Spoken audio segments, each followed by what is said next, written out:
il neige cette nuit. Ça tombe blanc dans l'obscurité relative.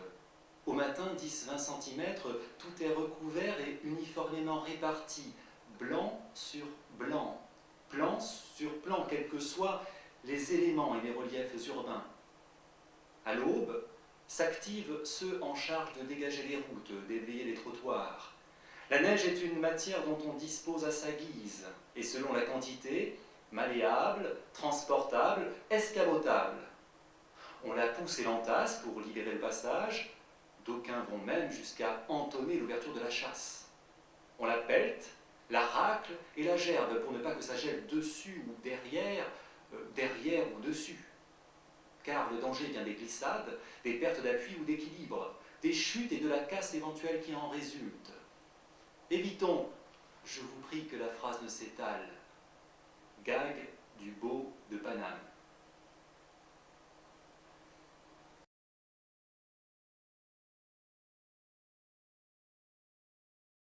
Il neige depuis 2 nuits. Il neige surtout la nuit.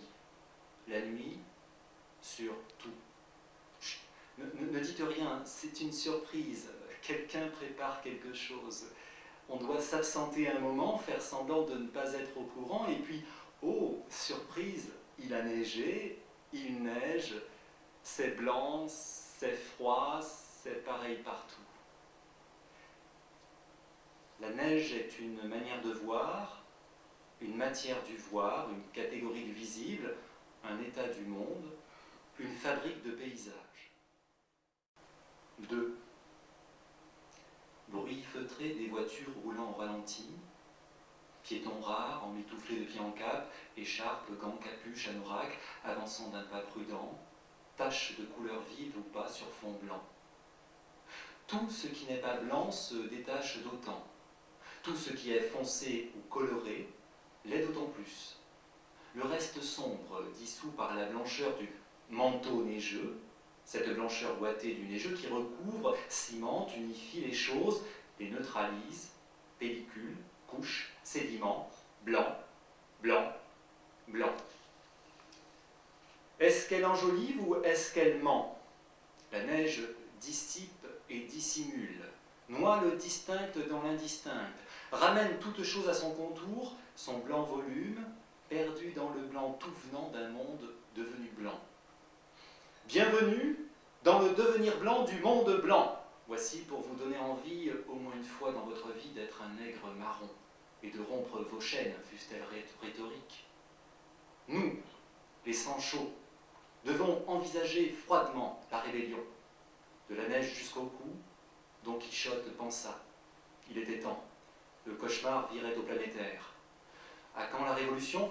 Mais tout de suite, bon sang. Page blanche, tout à faire. Commençons par là. Les pieds s'enfoncent, les pieds s'enfoncent. Crissement bref, lorsque sous le poids les cristaux se compriment. Vos pas s'impriment dedans, tassement de l'élément, altération de la surface livide, des floraisons symboliques, comme l'écriture sur ce rectangle vierge. Si la neige nous propose cette analogie, pourquoi la refuserions-nous? Au nom de quoi? De qui? Pour contredire ou contrarier quelle facilité? Passons. Celle-ci est parlante, soit, parlons avec elle. Que dit-elle? Que le paysage reste à écrire? Que tout commence maintenant? Que les conditions de possibilité d'une création se trouvent réunies? Moi, ça me va. Et vous? La neige pose le début à la fin. Elle a fini de tomber, tout est blanc, recouvert, donc tout est de nouveau envisageable. Appel du blanc, désir d'ancrer, de noircir la page proposée, de s'ancrer sur cette terre, AIRE, et dans cette ère, RE nouvelle. D'accord pour la métaphore, on a compris, on comprendra. Durant un temps, celui plus ou moins long de son état provisoire, elle signifie que tout peut être recommencé, qu'un recommencement est possible, voir dans cette couverture floconneuse l'ouverture qui se présente, la possibilité de repartir de zéro, de reconsidérer les choses, de poser sur elles un œil neuf.